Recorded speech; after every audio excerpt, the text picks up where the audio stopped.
Hey, Hi, KayLee. Joe. How are you? You know what's pretty fantastic Awesome. today? Awesome. Yes. Same here. I'm trying I'm trying to mix up my adjectives when I answer that question versus just saying, "I'm good. How are you?" I'm trying to Do you have actual summer weather yet in your neck of the woods? No. No, Oh, we do boy. not, is the Oh, short answer.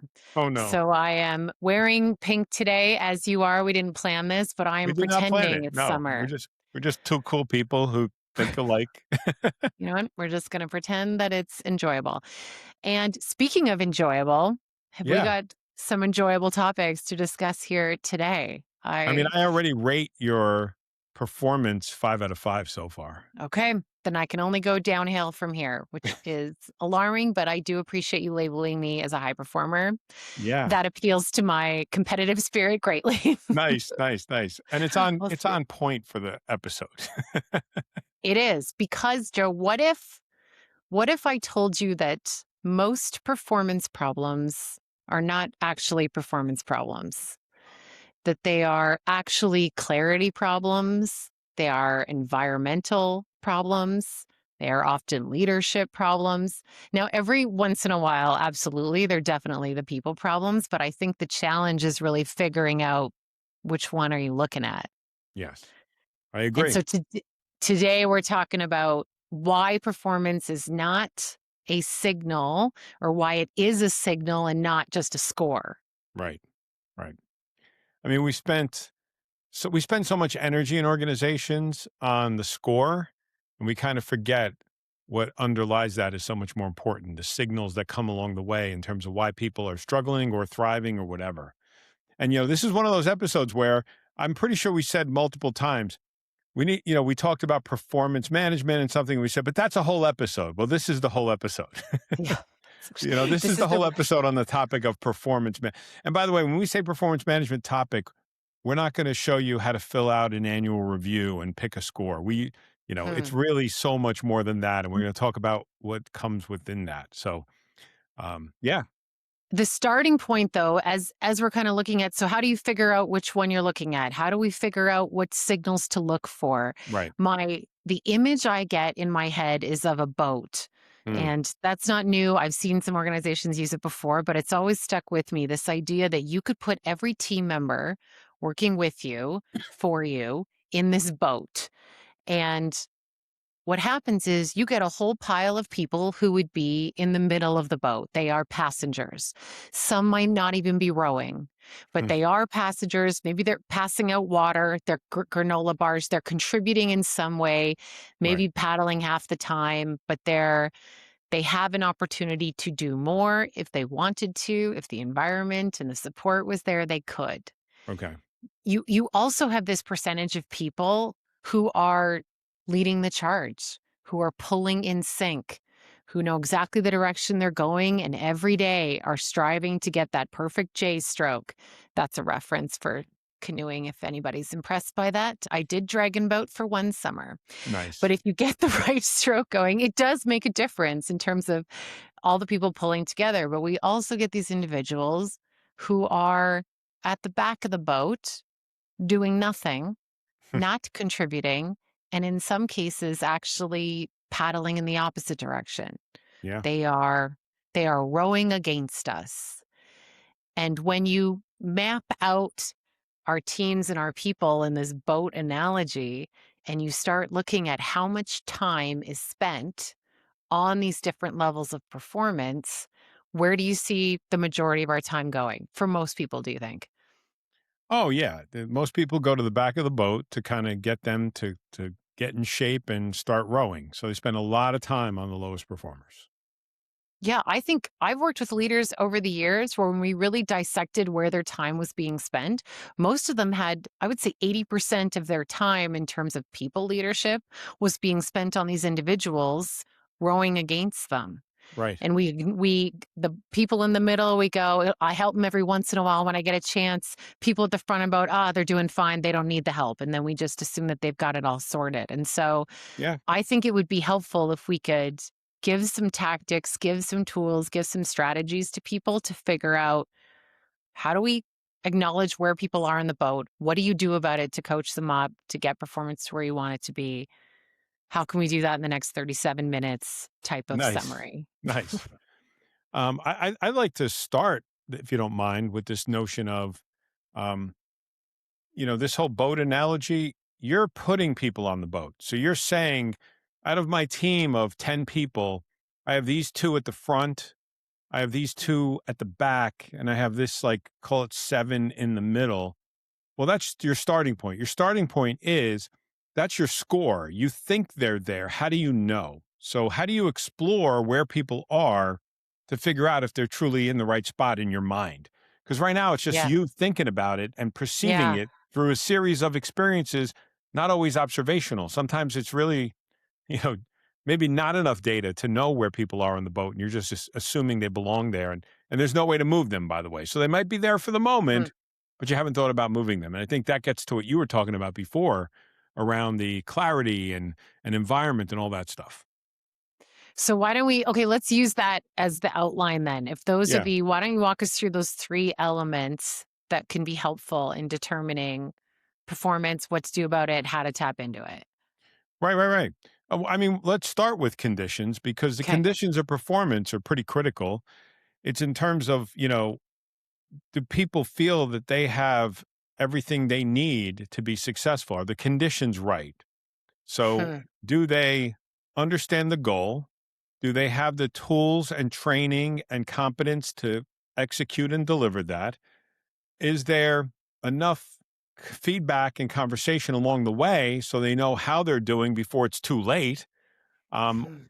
and then at the end, do they feel like everything was fair and open, and that the end point is really just a reflection on, hey, here's where you did great, here's where you struggled, and here's what's next. So let's just always talk about how to, turn the corner and really do even better next time, whether you performed well, you struggled, or even for the top performers, you can't assume the top performers just have it all Hmm. figured out and they never need that kind of conversation. I worked with this client once where they were trying to determine whether or not to keep the individual or Hmm. exit them from the business. And those were the only 2 options they had on the table at the time when I was Mm, chatting with them. yeah. And the question I was asking around conditions, because they started to go through the work hours of the day. Is it the come to office effect? How many Hmm. days in office? All these different conditions. And I ended up saying to the leader, I said, look, would this person be successful somewhere else? Because I'm trying to flesh out, is it the condition that they are currently in, Yeah. or is it themselves not being a fit? Right. And I don't know how you feel about that question, but it was just one to kind of break through to go, oh, this person would actually be incredible if they were in this other role, this other location, or this other piece where it fits with their natural strengths more so, or they just hadn't considered a third option when it Hmm. comes to the conditions part. Yeah, because they judge the person, not the performance, right? It's like, oh, this person is a poor performer regardless of circumstance, versus everybody has strengths and everybody can thrive somewhere. And as long as you have a place for that person, why not explore that first? Instead of just jumping to conclusions to say, well, because you struggle in this particular role, we can't possibly find a place for you because you don't have the talent. Like, you're somehow fundamentally flawed. You don't have talent to do anything well, which is ridiculous, right? Yeah. I just think it's worth considering as opposed to just one or the other. It's another way of going through. Is there another place on the boat? Is it a different boat? Should they be in a car? I'm really going to milk this boat analogy for the whole episode. So I'm letting you and our listeners know I've just decided to That's keep good. coming That's back good. to that. Well, do It's, you think this problem, because the problem of, like, a person not fitting in a role, and we don't mean like culture fit necessarily. I think what you're talking about here is hmm. performance fit, right? They're not performing. So do you think this performance problem starts with how they were even selected and interviewed? Hmm. Like, where's the real source of this? What did the leader interviewing, hiring miss? Because let's assume the leader missed something here, that very few people just kind of blow you away in an interview and then come in and show up as like a complete opposite. Sometimes you get fooled by, the rare employee who can do that. Hmm. But what did you miss in terms of the interview that you put too much weight on X and not Y? Like, what's your thought on that? Like, what can we do earlier than the performance to say, what are we even looking for? Because once you know what Yeah. you're looking for, and if you're looking for talent, if you're looking for skill, if you're looking for what the person brings to any situation, then you could think more broadly about, well, if they're not good at this, they might be good at that. I think that's fair. When it comes to recruitment, and again, I am not a TA expert or recruiting expert by any means, and I get real picky around interviewing because I believe people should show you the work. It's kind of Yes, a yes, prove it. Any recruiting I've done is not asking questions. If I'm looking for an instructional designer, I go, here's a case, here's a scenario, go ahead and build it. Let me know next week and you can walk me through it. I want to right, see an example of what they can do.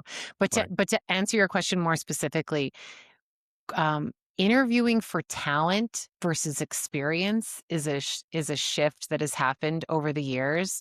right, Meaning, I will ask someone about their willingness to learn in a way where like honestly, Joe, you could I care way less about the experience. If someone shows up and goes, "Listen, I'm willing to work my ass off. I'm willing to admit I don't have all the answers. I'll do what it takes to get the job done." I take that person over the PhD 9 times out of 10. right, right. I think that's what I was getting at in the question around, did you just hire on credentials? And then when they, because that maybe they were that person in the middle of the boat or the back of the boat in their last job, and Yeah. they left there and now they're occupying the same seat on your boat, and you're confused because you assumed on paper they should be able to do the job. Did Mhm. you really dig deep enough to see what their competence is in that role with examples? In our field, we get to do that. Like, I never hire anyone who can't stand up in front of a room and present Demonstrate. effectively, Yeah. right? So you can't always test perfectly, but you have to go deeper than give me a rundown of your career progression. You have to have more conversations around the thought process behind the work. Tell me what you were thinking Mhm. when you developed that idea, or tell me your approach to XYZ. The more you get into how people do things and the way they do things, you can start to see, all right, they actually know how to do this job. So they're going to come in here and probably hit the ground running. So don't be surprised when you hire somebody on credentials and you really didn't check for the actual ability to do the work, that they may Yeah. not be the best performer. And now you're wondering what happened. Like, did this person just lie on their resume? No, you Mhm. probably never checked for the things that you know are essential to be successful. But when we say conditions around the Yeah, job yeah, specifically, would would not something such as the company's culture or the perspective on change, where you hear organizations go, "Listen, we're fast moving. We make yeah, decisions quickly around here. You better be ready to change it." There's lots of companies that say yes, that, and some do that as well. And right, then we go, "Okay, we need to find someone who really appreciates that kind of cultural condition." So yes, we'll say in an interview, "How do you feel about change?" Or give me an example of a time you've embraced change. And I right. just keep thinking, like, how does that indicate how they actually feel about it? Because it's I could answer that question professionally and probably pretty good, but when I'm interviewing, I'm looking for the person that goes, "I love it. I wake up every single day and I go, toss the coin, bring it on, throw something new at me. I actually thrive in environments where we don't always know what's going to happen." How often are you getting that answer I know, for I know. how much I love change? Because I think if we're talking about people's conditions, if they're in an environment that is constantly shifting and their natural talent is not accustomed to it, nor do they appreciate it, and it's energy draining to them, I go, like, that's good luck. That's a really hard piece that needs should be acknowledged and called out. It's not just that they're shitty at their job. Well, I think you're climbing the ladder here, right? The first rung of the ladder is, did I even did I even find someone who could do the job? So did I find somebody with Mhm, the baseline skills to do the job? So now mhm. you've got somebody who's really talented and they're still struggling. Now it becomes the environment. The environment, is the environment nurturing to them? I mean, Yeah, it goes into the nuance and the broad strokes, right? The big picture stuff is what you just said. You know, I always joked, I've worked in healthcare and I've worked in financial services. And I say healthcare is a cruise ship where you steer the wheel, you turn the wheel 30 times to turn the nose of the ship 2 degrees. And in financial services, you're in a sports car where you flick your wrist and you change 3 lanes. And so most jobs are somewhere between those two extremes. So that's like broad, big picture environment. The other environment thing is, does this culture nurture you? Like, are you the kind of person who wants to connect with people, that you want to have a real social connection with people beyond the job? Or is it a place that's very competitive and people aren't bonded and connected? I mean, I experienced something recently where these people were working on, guiding principles for how they work together, and they didn't have an appetite for the soft stuff because they thought, we don't really have to be friends or like each other to work here. We just have to respect each other. They I thought it was personally would soft. never want to work in that environment. I don't care how lucrative it is, how financially rewarding it is. I want the culture to match my needs as a person. And my needs as a person say, I got to like the people I'm working with. Not every person, right? You're always going to have the differences. But I want to be in an environment where I feel nurtured and supported, not an environment where I'm on edge. So sometimes people fool themselves. They basically take the job and then they get to the place and they're like, these aren't my people. And they're Mhm, looking around thinking, I took this for the money, I took this for the security, and I don't belong here. I'm not a fit for this place. So that's different mhm. than your example earlier, where it's like, hey, let's pluck this person out of job A and put him in job B. My example might be, this is the wrong company for me because this whole culture is the antithesis of what I care about and what I'm about. But it is important to be a consideration then as one of these 3 especially, because it's more than just the person's performance in the job. That Yeah. conditions is a big part of it. And when you're Next, okay. interviewing, don't pretend you're Disneyland when you're, when you're not. You know what I mean? It's like, Oh, yeah. don't pretend that this place is something it's not. Be more, and I think organizations kind of take pride in their culture, even if it is a little dysfunctional to you personally. Like Mhm. I've had people sort of brag about a culture that I wouldn't want to be a part of, and that's fine. If it works for you, good luck. And Yeah. somebody who's witnessed cultures, I kind of think there's a baseline of mentally healthy cultures, and I don't think you can dip below that and really be successful. But Mm. that's probably a other topic. But Well, even when it comes to establishing those conditions, though, I think the more clear you can be and honest, the better, because yeah, whether it's at the recruiting phase, whether it's at one-on-one, I'm probably too far on the one side, Joe, with how transparent I get. I said yeah, to yeah, one applicant, I'm supposed to ask you a question about change, but I'm just going to level with you.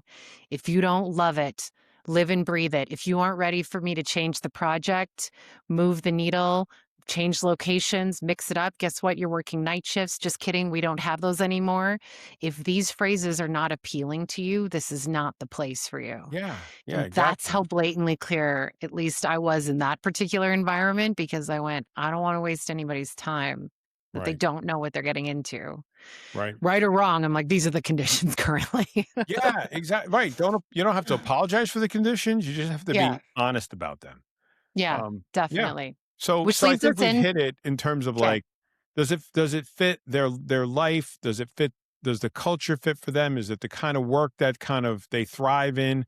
And don't throw the baby out with the bathwater. If a person is struggling, the first question should be, would they work out somewhere else in this organization? Because once you find a good person, because how many times you find a talented person, and they may not be the greatest coworker. They may be a little abrasive. They may be this or that.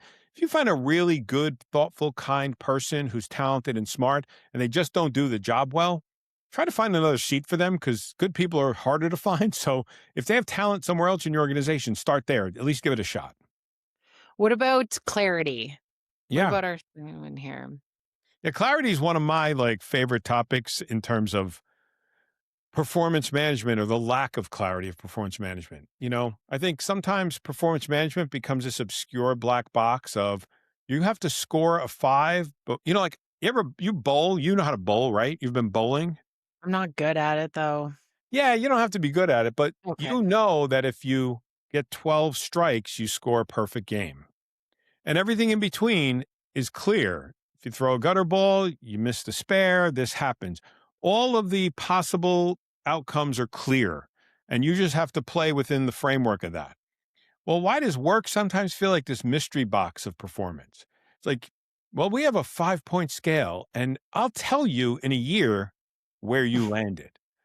It's, Yeah. I mean, that's my pet peeve. It's like, if you don't tell me from day one what it takes to be a five, then we're playing this hocus pocus game just to manage the financial performance and not actual performance. Because we get it. Not everyone can get the same raise, but you created this system organizations. You created a system where you tied money to numbers, and now you play games with the numbers, and people are smart and they're frustrated by it. So be clear. Be clear what success looks like. And I'll just a caveat with that: when you define success, try not to define how to exactly get there unless they're new and they need that, because that's micromanagement. Micromanagement is Mhm. defining the goal and defining the steps and defining the actions and letting the person carry it out. They're not a robot. They don't need the programming to get to the goal. They just need the goal and the freedom and the resources to get there. A good check in for that for anyone listening that has a team that goes, I'm super clear. They know exactly where their performance stands. They know exactly what a five, what top talent, whatever is. Ask your team member to explain what success looks like. Ask the team member to explain what is the perfect bowling score. What is it? 300, Joe? I don't know. 300, yeah. Okay. How do you What score 300 on this team, right? Well, I wonder, like, this is Yeah, what I mean. It's one thing yeah, to say, "Oh, I've definitely done it." It's a whole other thing to go to them and go, "Tell me what a 300 looks like, or what does success look like? What's the 5? that's What's right. whatever the rating?"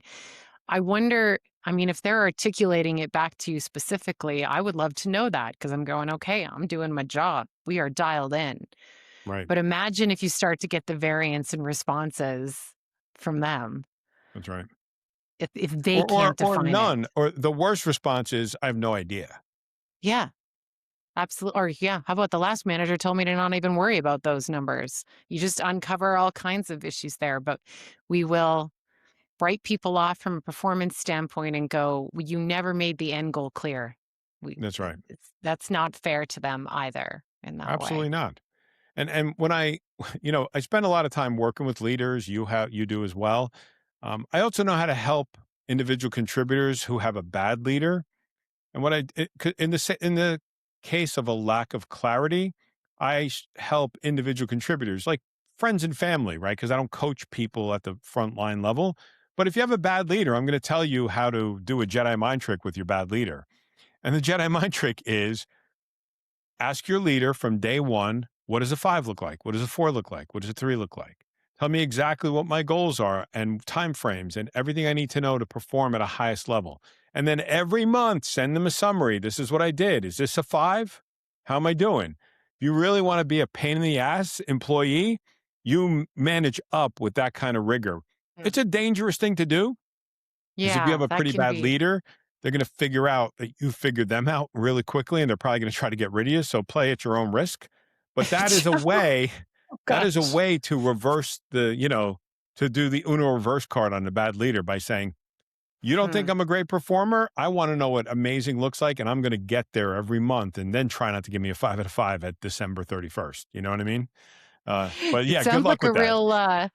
it sounds like a real New Jersey approach. It So is. It really it's a little in your if I face. could It's a just little in call your that face. out. I mean, I tell people, I say, this is probably not, it's funny because I say, look, do a variation of it, because if you go hardcore, it's not going to work out well. But a Yeah, variation is like a toned down version is simply, hey, I want to be really successful here. Can you help me understand what excellent performance looks like? I just want to be excellent. So you don't have to yeah, play the rigor of like, tell me what a five looks like, because that might push the every wrong month. button. Yeah, But to say, what's excellent look like, boss? yeah. You got to know because you're the boss.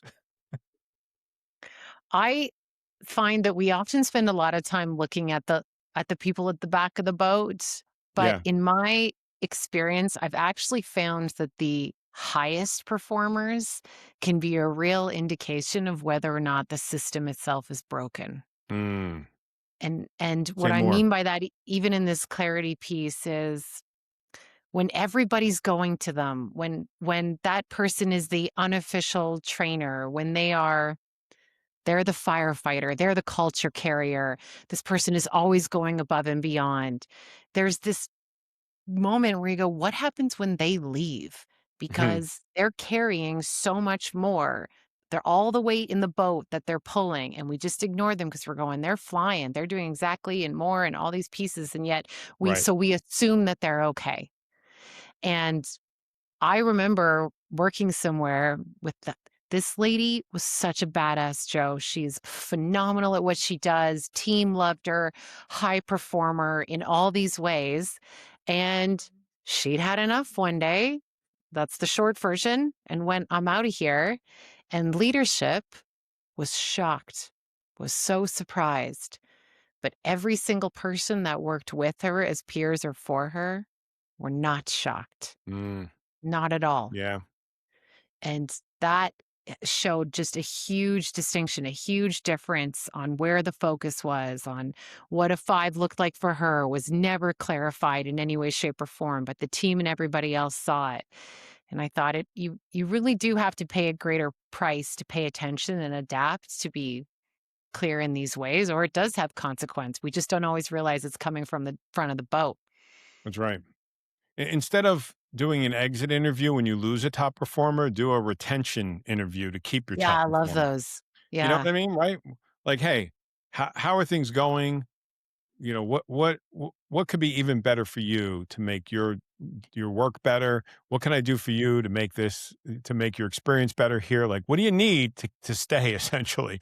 Not bluntly like that, but essentially having a conversation around checking in with them in a meaningful way because you pile on the work unconsciously sometimes. You just give the top performer more and more and more. You never check for their capacity and their burnout, and you never check to make sure they're happy enough to not just find a better gig. Yeah.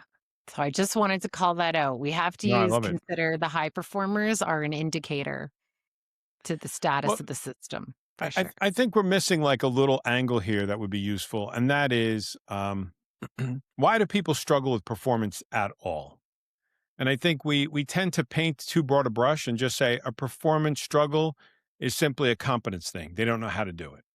So when you think of a middle performer or a low performer, you might ask the question of yourself, is it competence or is it commitment? Do they want to do it?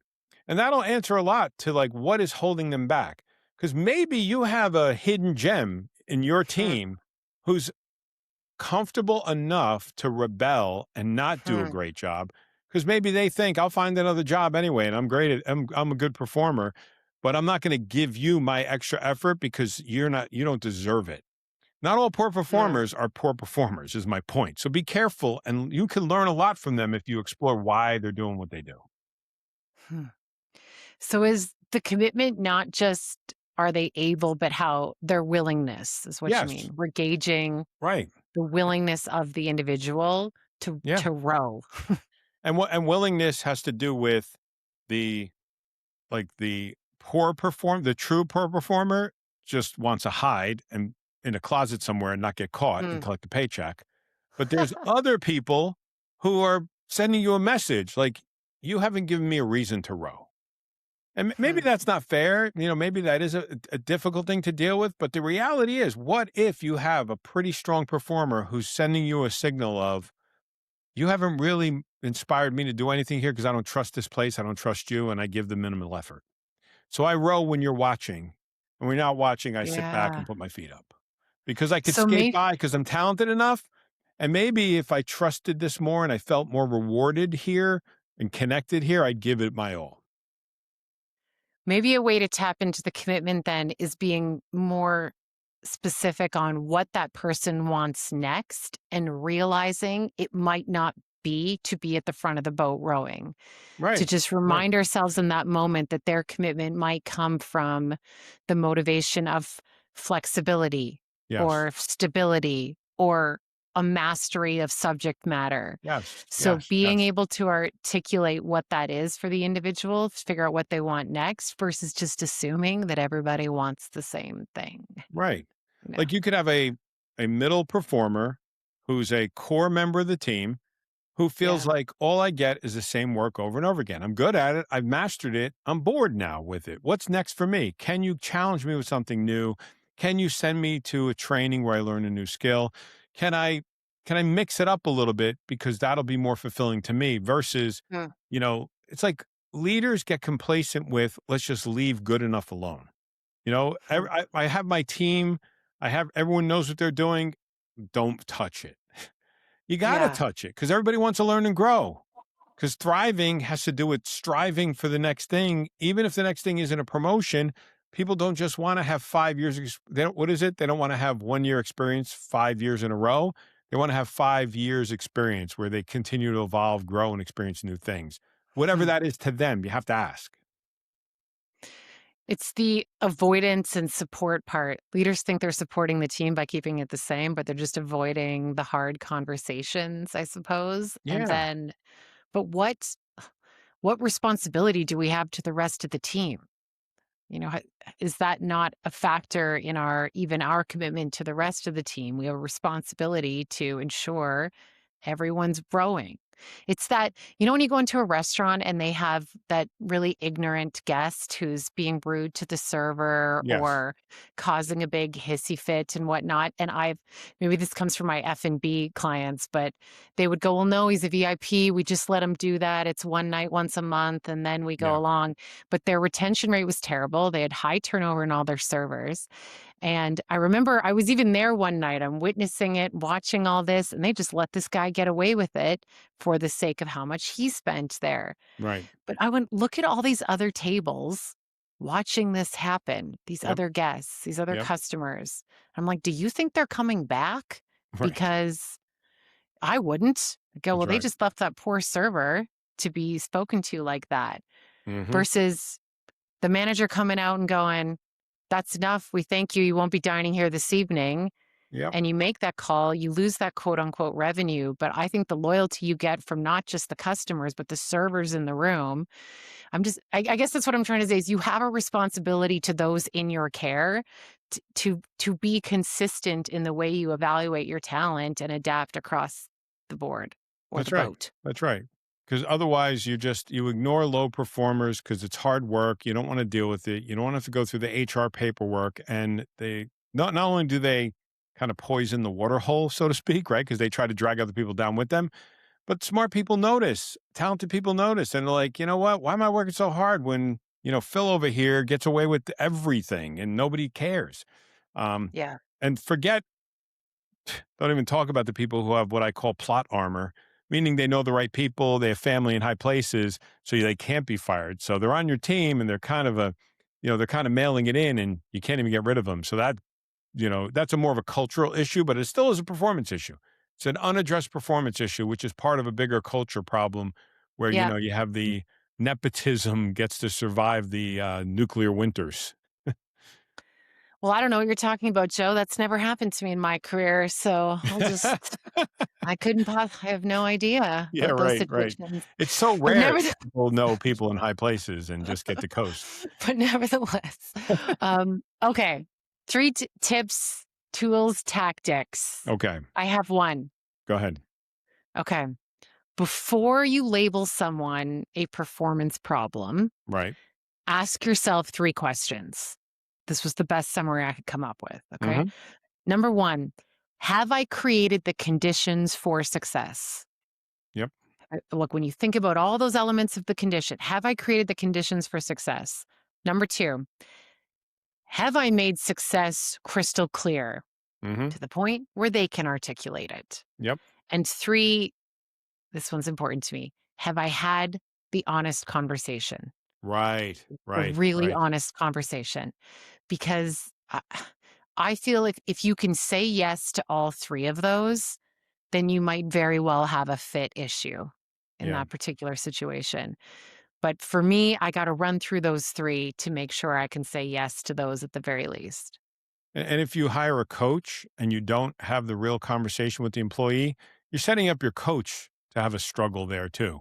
Because as a coach, Oh, yeah. I'm not going to tell the person what the manager should have told them. Their leader should have told them. So you have to have the hard conversation. And again, it's not just being brought in to coach a problem.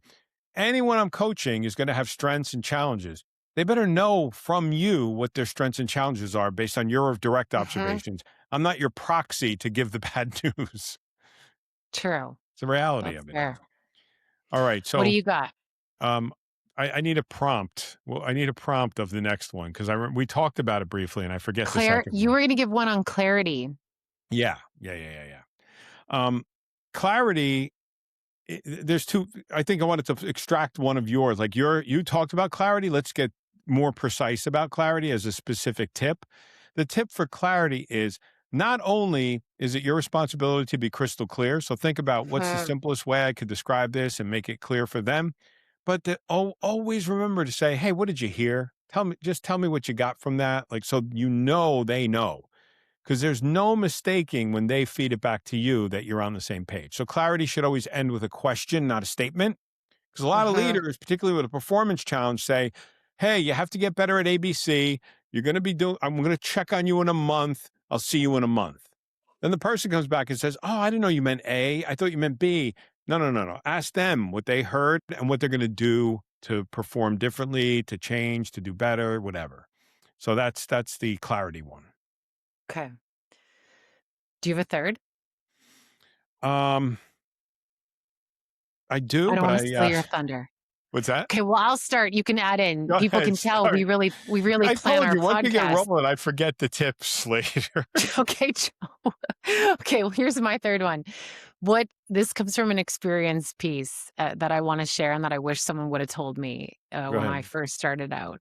It is fascinating to me how two people can interpret the same manager in entirely different ways. Mm, And I really believe that is worth calling out as a tactic perhaps, and there are okay. tools that can help you with this, but the when we say be clear, set the conditions, get the commitment, the way in which I would do that changes substantially based on the person on the receiving end. And I Mm, don't just mean by performance level, I mean by style of individual. And yes. so I do Yes. think we have a responsibility. I would be remiss not to call out that the way you do this or the way you ask these questions should be adjusted based on the individual on the receiving end.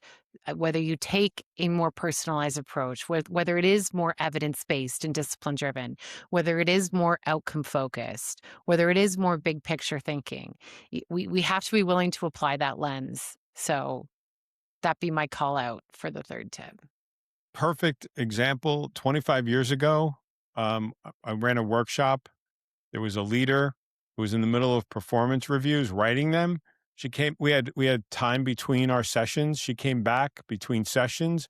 This next session, she said, I just rewrote everyone's performance evaluation based on Yeah. what I think their style is, based on our, the assessment that we used on styles, because we gave them a quick way to decode style. Hmm. She said, I didn't change a word of I didn't change the content. The scores didn't change. Everybody had a better experience. I got so much feedback how great it was because I just really thought I took the time to be thoughtful about how would they best receive this information. Hmm. It's not manipulation. It's really being adaptable yourself to say, well, who am I dealing with and how would they react well to this, even if it's difficult news? Yeah. I like that. It works out. We can build off of the teas. We can make something. Yeah, exactly. Well, yeah, yeah. You know what? Because I mean, this is such a big issue. It's such a big thing, right? People deal with this all the time, but then they come around to it once a year. And I want to give one more tip, and that is don't make it an annual event. Performance is check-ins, it's consistent. It's people should not be surprised in an event and hear something for the very first time during a performance evaluation. So tell them when it happens, tell them with kindness, and really the balance should be positive observations, 4 or 5 of those to like one potential correction or improvement. Because if all they hear is when they did something wrong, that itself is going to create, struggle, stress, and a bad fit.